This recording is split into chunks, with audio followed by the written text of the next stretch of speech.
kwogera ne Katonda buli kumakya y'ensula ennamu ekulukutira mu bulamu bwaffe ne tufuna amaanyi agatuyamba okuyita mu lunaku lwonna. Funa amaanyi nga tonnafuluma nnyumba yo.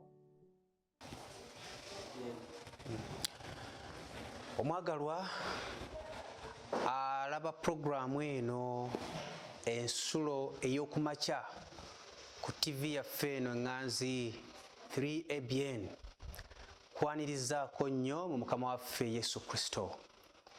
Yeebale Mukama atulabiridde, atukuumye, ate n'abukeesa nga tuli balamu. Erinnya lye nno ligulumizibwe nnyo era luweebwe ekitiibwa. Atukoze bulungi mazima ddala Mukama, kubanga abantu bangi abafudde okuyita mu kiro kye tuyiseemu. Naye Mukama bw'abanga abukeesezza nga tukyali balamu, tugwanidde kumugulumiza, okumuwa ekitiibwa, kubanga aba atusaasidde busaasizi. N'olwekyo Mukama waffe aweebwe ekitiibwa. Nkwanirizaako nnyo mu puroguramu eno. Saba Mukama akumpere nnyo omukisa. Weebala okubeerayo bulijjo na bulijjo ng'ogobera puroguramu eno, era Mukama akumpere nnyo omukisa. Nina okukkiriza nti tojja kusigala kyekimu olw'obubaka obulungi obubeera mu puroguramu yaffe eno ensulo y'okumakya. N'olwekyo omwagalwa akubuuzaako era akulamusaako mu ngeri y'enjawulo era akwaniriza mu puroguramu yaffe eno. Nze Kwizera Lowell, omuweereza w'enjiri ya Mukama waffe Yesu Kristo, era nga nsinzira mu kkanisa yaffe ey'Egayaza, Seventh Day Adventist Church Egayaza. Saba Mukama akumpere nnyo omukisa nga tugenda kutandika ekyokuyiga kyaffe eky'olwaleero. Kale nno kankwanjulire omutwe gw'obubaka bwaffe oba gw'ekyokuyiga kyaffe eky'olwaleero gugamba nti sooka onfumbire. Sooka onfumbire. Ekyokuyiga kyaffe kino olwaleero ennaku z'omwezi ziri 21 August omwezi ogw'omunaana 2024. Weewaawo nga tutunaba kugenda butereevu mu kyokuyiga ky'olwaleero n'okumanya Mukama kyateekeddeteekedde, kankusabe tuwulirize obubaka obuli mu luyimba lwaffe olw'olwaleero oluggulawo obubaka bwaffe buno obw'olwaleero. Mukama akumpere nnyo omukisa ng'owuliriza, n'oluvannyuma nja kudda ate tugende mu maaso.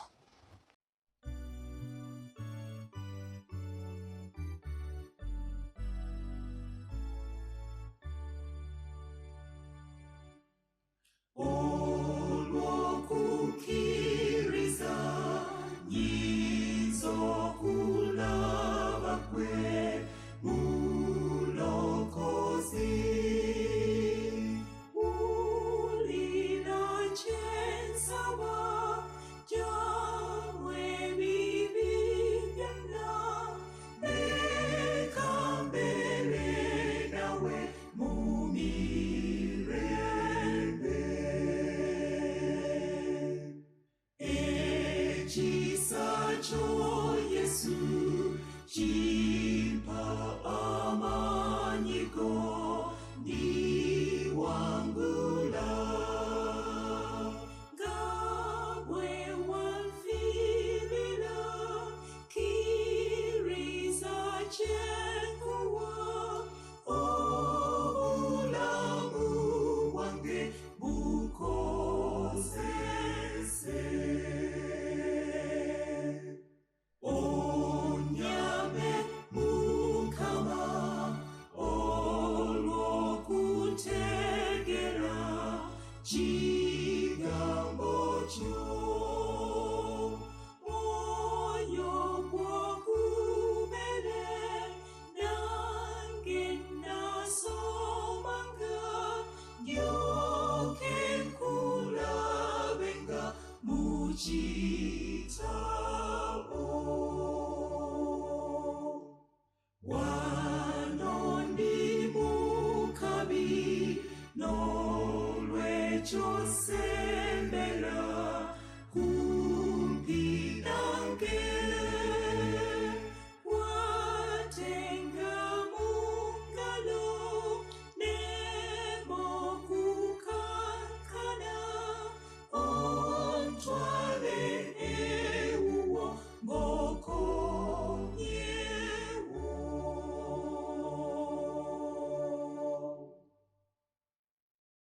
weewaawo Mukama waffe yeebazibwe olw'obubaka obulungi obadde mu luyimba lwe tuva okuwuliriza.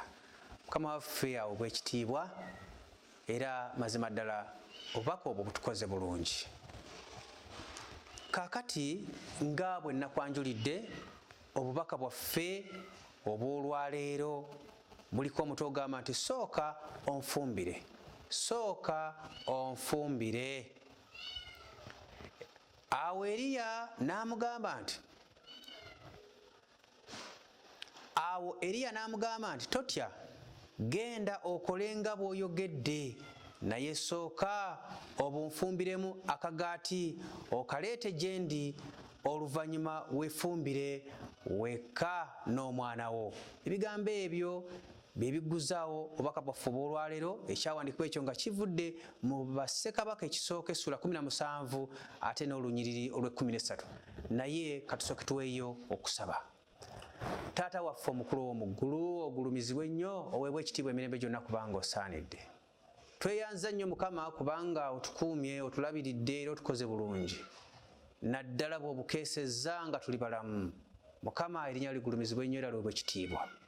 Abalwadde, abafiiriddwako abaagalwa baabwe, abasobeddwa mu ngeri ez'enjawulo, Mukama saba Mukama obasaasire, obayise mu kiseera ekizibu kye bayitamu. Beerage era Mukama basobole okumanya nti newankubadde nga bali mu kiseera ekifaanana bwe kityo, ofaayo nnyo era obaagala. Taata waffe tuwe omukisa nga tuyiga ekyokuyiga kino ky'olwaleero, Omwoyo Omutukuvu atukulembere nga tuyiga, ogotaanye n'okutaataaganya amaanyi gonna g'omulaba Sitaani eri enteekateeka yo ey'okuyiga kw'olwaleero, bwetyo butusabye n'okwebaza okuyita mu linnya lya Yesu Kristo omulokozi waffe. Amiina, amiina, amiina. Omwagalwa, sooka onfumbire. Ekyeya pereketya n'enjala tolya munno byali bigoya abantu ba Isirayiri mu kiseera Eriya we yajjira mu maka ga nnamwandu ow'e Zalefaasi.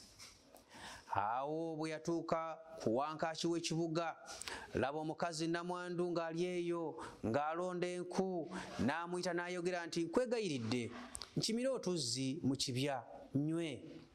Awo ng'agenda okugakima, n'amuyita n'ayogera nti, nkwegayiridde ndeetera akamere mu mukono gwo. Ebigambo ebyo tubisanga mu Bassekabaka ekisooka, kitabo ekyo kiri mu ndagaano enkadde, Bassekabaka ekisooka essula 17 olunya olw'10 ate n'olw'11. Omukazi n'amugamba, nga Mukama Katonda wo bw'ali omulamu, sirina mugaati wabula olubatu lw'obutta mu ppipa n'otufuta mu kasumbi, era laba nsennya enku 2 nnyingire neefumbire nze n'omwana wange, tubulye tufe bambi. Owulira omukyala ono nnamwandu bw'ategeeza nnabbi wa Mukama Eriya nti asigazzaawo olubatu bubatu olw'obutta mu ppipa ate n'otufuta mu kasumbi, otufuta otutonotono mu kasumbi. Bwe tugamba otufuta, tolowooza amafuta baga mmotoka oba gaki, naye tuyinza okukikyusa ne tukiza mu lulimi olutegeerekeka. Kati tuyinza okugamba nti oba ne butto obutonotono, nesigazzaawo kabutto akatonotono, era laba ndi mu kusennya nku, ngende tuyingire n'omwana wange tufumbe buno obusigaddewo tubulye, n'oluvannyuma nga tumaze okubulya tujja kuba tetulina kirala kye tusigazza okuggyako okulinda kimu kyokka, okufa. Nabbi yawuliriza nnamwandu ono mu bukkakkamu, olwo n'amugamba, totya, genda okole nga bw'oyogedde, naye sooka obunfumbiremu akagaati okaleete gye ndi, oluvannyuma weefumbire wekka n'omwana wo. Owulidde ebigambo ebyo? Nabbi agamba omukyala, newankubadde osigazza obwo obutono, naye totya, tokeŋŋentererwa mmeeme, genda ku obwo obutono bw'osigazza, fumbako ekitundu okindeetere, ate n'ekitundu ekisigadde nammwe mukifumbe mukirye n'omwana wo, totya. omwagalwa atulaba era atugoberera. Kiki gwe kyotidde? Namwandu ono yali atidde ng'amanyi nti bino bye basigazza, buno obutono bwe basigazza singa babulya ne buggwaawo bawedde, bagenda kufa. Naawe oyinza okuba ng'oli mu mbeera efaanana bw'etyo. Oba oli awo tolina na kyakulya, owulira otidde, emirimu gitabuse, embeera etabuse, amaka ago gatabuse, buli kintu kyonna tekitegeerekeka, ng'owulira oweddemu amaanyi, owulira otidde. Ndi wano okukutegeeza omwagalwa andaba ku puroguramu eno era agobera puroguramu eno nti totya. Katonda ono eyayisaawo namwandu mu kiseera ekifaanana bwe kiti, n'olwaleero ye Katonda y'omu y'afuga. Katonda oyo tafa, ye Katonda abeerera emirembe n'emirembe, eyaliwo ku mulembe gwa Eriya, eyaliwo ku mulembe gwa namwandu ono, era ye Katonda y'omu n'olwaleero waali okutuyisa mu mbeera yonna enzibu, era waali okukuyisa mu mbeera yonna omwagalwa agobera puroguramu eno, akukuyisa wennyini w'olabira ddala nga bikomye. N'olwekyo tewetta, teweteekamu mugwa, teweekyawa. Katonda amanyi embeera mw'oyita era nkukakasa ajja kukuwanguza. Saamiina, amiina nnyo. Nabbi Ngambi yawuliza n'obukkakkamu omukyalo ono era n'amugamba nti totya, beera mugumu, sooka ondeetereko, fumbako katono ondeetereko ekyo kisigaddewo, onoolaba ebyamagero Mukama byakola. Kale kyewuunyisa, tekikkirizika omuddu wa Katonda ayinza atya okusaba ekintu ekifaananako bwe kityo namwandu ono? Naye okusaba kwa Eriya yali akwesigamizza ku kisuubizo kya Katonda kyokka, ekigamba nti kubanga bw'atyo bw'ayogera Mukama Katonda wa Isirayiri nti eppipa ey'obutta terikendeera, amiina, so n'akasumbi k'amafuta tekaliggwaawo okutuusa ku lunaku Mukama lw'alitonyesa enkuba ku nsi, amiina. Eriya ng'ayogera n'omukyalo ono era ng'amugumya ng'amugamba totya, yali yeesigamizza ekisuubizo kye ku kigambo kya Katonda ekyo. Era ekigambo ekyo oba ekisuubizo ekyo tukisanga mu nnyiriri olw'e13 n'olw'e14 mu ssuula y'e17 mu kitabo kino eky'Abassekabaka ekisooka. Era mazima ddala bwe kityo bwe kyali, omukazi yakkiriza okugezesa okukkiriza kwe era n'agonda, amiina. Awo n'agenda n'akola nga Eriya bw'ayogedde, omukazi naye n'ennyumba ye ne baliira ennaku nnyingi, amiina. Omukazi ono namwandu ng'amaze okufumbira omuddu wa Katonda Eriya ekyokulya n'amuleetera, nabo ne basigazaawo akatono ennyo. Bwe yaddayo n'afumba, buli kwe yatoolangako okufumba nga waddawo, buli we yatoolangako nga kaddawo, amiina. Ekigambo kya Katonda nga kyesigika. Katonda ono gwe tukkiriza nga yeesigika, nga mulungi, ate erabira bannamwandu, ate erabira abayita mu buzibu, ate erabira abasobeddwa. Naawe nkukakasa ndaba era agobera puroguramu eno nti naawe Katonda takwerabidde. Nga bw'ateerabira mukazi oli namwandu, naawe tannaba kukwerabira. Toggwamu maanyi, totya, teweeraliikirira, tokeŋŋeeterwa mmeeme, kubanga Katonda akumanyi. Kubanga era ye yakutonda, akumanyi, amanyi n'embeera yonna mw'oyita. N'olwekyo totya, toggwamu maanyi. Mwesige Katonda oyo, afaayo nnyo era atwagala nnyo. N'olwekyo tumwesige. Agenda kukola ebyamagero, akasumbi si kakukalira, kubanga amanyi embeera mwe tuyita. N'olwekyo Katonda oyo yakolera ebikulu omukyalo oyo, n'olwaliyo Katonda y'omu aliwo, kubanga Katonda abeerera emirembe gyonna. Abantu bafa ne bagenda, abantu bafa ne bavaawo, newankubadde nga babadde batutumu, newankubadde nga babadde b'amaanyi, naye bavaawo. naye Katonda abeerera emirembe gyonna.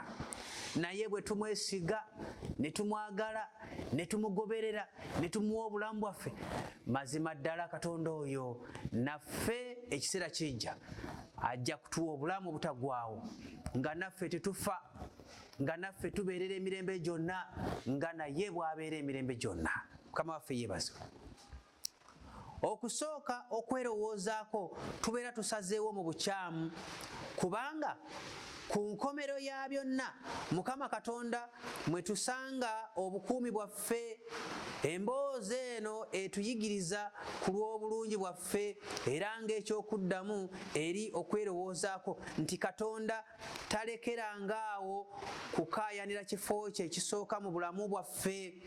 Abange, Katonda kyayagala kye kino, ayagala ekifo kye ekisooka mu bulamu bwaffe. Olwo nno n'alyoka akola ebikulu mu ffe.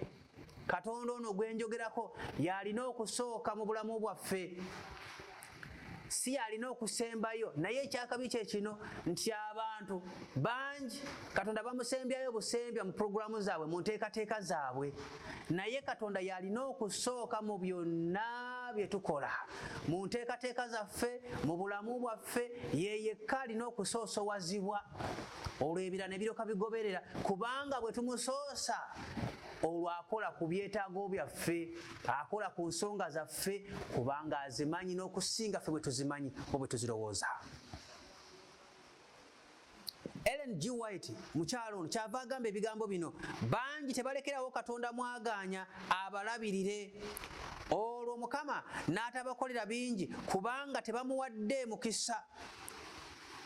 Owulira, abantu bangi Katonda tebamuwa mwagaanya, tebamuwa mukisa, tebamuwa kifo mu bulamu bwabwe. Naye gwe ndaba era ng'obeera ku puroguramu eno esula ey'okumakya ku TV yaffe eno 3ABN, nkusaba nga nkwegayirira Katonda okutandika kati n'okweyongerayo, leka yaba afuga mu bulamu obwo, leka yaba asooka mu bulamu obwo. Nkukakasa ojja kulaba enjawulo mu bulamu obwo. Tojja kusigala kyekimu n'akatono. Newankubadde kaninga bikutabuseeko, naye nkukakasa nti Katonda ono bw'onoomuwa ekifo ekisooka mu bulamu bwo, togenda kusigala kyekimu n'akatono. N'olwekyo saba Mukama akumpeere nnyo omukisa era nga okkiriza Katonda okubeera nga yafuga mu bulamu bwo. Mukama abantu abafaanana bwe bato, abatamuwa mukisa, abatamuwa mwagaanya gonna abeere nga yafuga era nga yabalabirira, Mukama tabakolera bingi kubanga tebamuwadde mukisa. Bo nga bo beekolera bingi nnyo, olwo ne bakkiriza kitono Katonda n'okumwesiga kitalo. Ebigambo ebyo tubisanga, ebigambo by'omukyalo oyo Ellen G. White tubisanga mu kitabo ekiyitibwa Testimonies volume ey'okubiri page 195. N'olwekyo soosa Mukama leero era oteeke obwesige bwo mu bisuubizo bye. Mu mazima bikaayanire, ojja kulaba enjawulo mu bulamu bwo. Amiina. N'olwekyo nga tusembera okumaliza, omwagalwa ampuliriza, okufaananako ng'omukazi oli namwandu gwe tuva okutunuulira era gwe tuva okulaba mu kyokuyiga kino owe Zalefaasi, naffe ab'omulembe guno kitugwanira okussa obwesige bwaffe mu Katonda. Amiina. Kitugwanira okussa obwesige bwaffe mu Katonda era n'okumuwa ekifo ekisooka mu bulamu bwaffe. Olwo nno tunaafuna emikisa egy'omuyiika. Aleluya.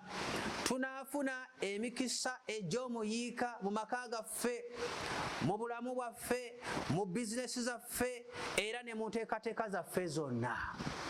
Katonda singa tumwesiga ne tumukkiriza afuge obulamu bwaffe era ne tusalawo y'aba abeera nnamba emu mu bulamu bwaffe ne mu byonna bye tukola, mazima ddala tujja kulaba enjawulo mu bulamu bwaffe era tujja kubeera n'essanyu, kubanga Katonda bw'abanga yafuga mu bulamu bwo, mu maka go, mu mbeera zo zonna, mazima ddala wabeerawo essanyu, wabaawo eddembe.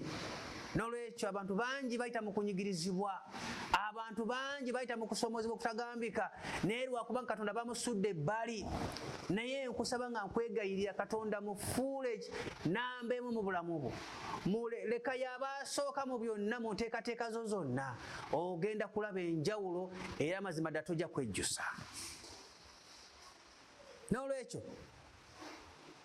tuggyewo amagezi gaffe, tuggyewo okwerowoozaako kwaffe kwonna muffe nti ffe twebeezaawo. Nedda, eriyo abantu bangi balowooza nti bo bebeezaawo, bebeerabirira olw'okuba nga bakeera ku makya ne bagenda ne bakola era ne bafuna ssente. Balowooza nti okukola ekyo ne baba nga bakola, ne baba nga bafuna ensimbi, nti bo bebeerabirira era be basobodde okulaba nga batuuka ku ebyo. Naye nkukakasa muganda wange era ne mwannyinaze andaba, maama wange, jjajja wange alaba ebigambo bino, nti Katonda yatubeezaawo era yatulabirira. Kubanga eri abantu bangi bakola naye nga tebafuna. N'olwekyo tolowooza nti gwe bw'ogenda n'okola n'ojja n'ejjamba gwe weesobozesezza, gwe weeyinzisizza, naye Katonda yakusobozesezza era yakuyinzisizza era yakuwadde omukisa. N'olwekyo tuggyewo amagezi gaffe, tuggyewo okwerowoozaako mu ffe, tuganye Katonda afuge mu bulamu bwaffe, afuge mu bizinesi zaffe, afuge mu byaffe byonna, afuge mu baana baffe, afuge mu magana gaffe, afuge mu projekisi zaffe, afuge mu nteekateeka zaffe zonna. Naye Katonda bassebo ne bannyabo nga bwe ŋŋambye yatubeezaawo newankubadde nga tuyinza okuba nga tumusudde muguluka. Abange, newankubadde nga tuyinza okumusuula omuguluka, newankubadde nga tuyinza okumwesamba, newankubadde nga tuyinza okulabika ng'abatamutaddeeko mulaka, naye Katonda oyo yatubeezaawo era yatulabira. Nsaba Mukama akuyambe era nange annyambe tusobole okuba nga ekyamazima tumwesiga era nga tufaayo nnyo mazima ddala gy'ali, naye anaakola enjawulo ennene mu bulamu bwaffe. Lwaki tomuwa obulamu bwo Mukama oyo gwe njogerako? Lwaki tomuwa ekifo ekisooka mu bulamu bwo? Era bw'onookola ekyo nga bwe nkutegeezezza era nga bw'atusuubiza mu kigambo kye, mazima ddala tugenda kubeera bawanguzi n'okukirawo. N'olwekyo nsaba Mukama atusobozese era atusaasire, twongere okumwesiga. Sooka onfumbire ebigambo ebyo gwe gubadde omutwe gw'ekyokuyiga kyaffe eky'olwaleero. Sooka onfumbire, naye nange ŋŋamba nti soosa Katonda mu nteekateeka zo, soosa Katonda mu maka go, soosa Katonda mu bulamu bwo, soosa Katonda mu byonna mu nteekateeka zo zonna. Mazima ddala ogenda kulaba enjawulo, ogenda kulaba Katonda kyakola mu ggwe, ogenda kulaba ng'obulamu bwo bukyuse, okuva awo w'obadde weemanyidde, okuva awo mu kunyigirizibwa, okuva awo mu mbeera etategeerekeka. N'olwekyo Mukama nsaba akumpeere nnyo omukisa. Tugenda kuwaayo okusaba ate Mukama atukulembere nate mu lunaku luno olujja lwatuwadde olwaleero. Katusabe. Taata waffe omukulu w'omu ggulu, ogulumizibwe nnyo, oweebwe ekitiibwa emirembe gyonna kubanga osaanidde. Nga tweyanzizza nnyo tweyanzeege olw'omukisa gw'otuwadde okubeera abalamu, olw'omukisa gw'otuwadde ne bukya nga tuli balamu. Erinnya ly'Omukama ligulumizibwe nnyo era liweebwe ekitiibwa. Taata waffe, tusaasire gutusinze nnyo mu ebyo birabikidde mu bulamu bwaffe nga tebwessa linnya lyo kitiibwa. Tusaba Mukama otunaaze, otulongoose, otuzze buggya n'omusaayi ogwo ogw'omuwendo omungi ogwa Yesu Kristo ogwayika ku lwaffe aboonoonyi, otutukuze. Si ekyo kyokka Mukama, naye tusaba n'amannya gaffe gwandika mu kitabo eky'abalonde eky'omu ggulu. Yesu bw'olabika ku bire by'eggulu ng'okomye okunona abalonde bo, naffe tubeere abamu ku abo abawanguzi. Taata waffe, twagala okuteeka mu mikono gyo olunaku olwaleero, tukulembere mu byonna bye tugenda okukola. Abaddu bo n'abazaana bo nga bagenda okufuluma amayumba gaabwe ogenda okukola emirimu, saba Mukama bakulembere n'emirembe. Leka Omwoyo Omutukuvu atukulembere ffenna wamu okuyita mu lunaku luno, tuwa omukisa mirimu gyaffe, tuwa omukisa mu nteekateeka zaffe zonna. Naffe bwe tunaalaba ng'otukoledde ebikulu mu ngeri efaanana bw'etyo Mukama, tunaayongera okugulumiza erinnya lyo n'okumanya nti ddala ofaayo gye tuli eri otwagala nnyo, totwabulidde. Abalwadde Mukama bajjanjabe, abafiiriddwa Mukama bagumye era bazzeemu amaanyi, abasobeddwa mu ngeri zonna Mukama, mu mirimu, mu maka gaabwe, mu nteekateeka zaabwe ne mu pulojekiti zaabwe zonna ez'enjawulo, Mukama babeere basaasire. Bwabaayo omuntu yenna abadde ku pulogulaamu eno ng'atawaanyizibwa amaanyi g'omubi Setaani, ng'asula bubi, alogoota n'ekiro, asula akulungutana mu kiro, saba Mukama omuddu oyo oba omuzaana we Mukama omusumulule afuuke wa ddembe. Taata waffe, saba yenna abadde ku pulogulaamu eno oyongereyo kumulungamya mu mazima go n'okusinga ennyo, ffenna wamu otuteeketeeka olw'obulamu obutaggwaawo, ogulumizibwe naffe tuweebwe omukisa ku bwa Yesu Kristo omulokozi waffe. Amiina, amiina, amiina. Omwagalwa, nsaba Mukama akumpere nnyo omukisa era nkwagaza olunaku olulungi, beera bulungi, Mukama akukuumire. Amiina, amiina, amiina. Okwogera ne Katonda buli ku makya y'ensula ennamu ekulukutira mu bulamu bwaffe ne tufuna amaanyi agatuyamba okuyita mu lunaku lwonna. Funa amaanyi nga tonnafuluma nnyumba yo.